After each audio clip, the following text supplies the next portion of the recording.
भोजपुरी अवधि association of north America के आप सब लोगों के बहुत बहुत स्वागत बा, अभिनंदन बा।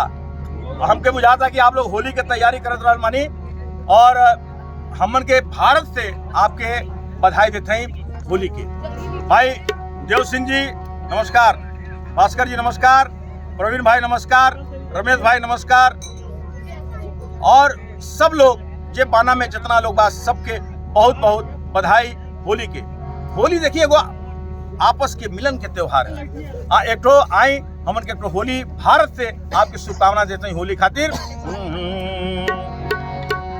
फागुन में प्रीत बढ़ा ले गोइया, फागुन में प्रीत बढ़ा ले गोइया, फागुन में प्रीत बढ़ा ले गोइया, फागुन में प्रीत बढ़ा ले गोइया, फागुन में मन भावे अस चुनरी रंगा ले गोइया, मन भावे अस चुनरी रंगा ले गोइया, हो रंगा ले गोइया, हो रंगा ले गोइया, फागुन में प्रीत बढ़ा ले गोइया, फागुन में प्रीत बढ़ा ले गोइया, फागुन में।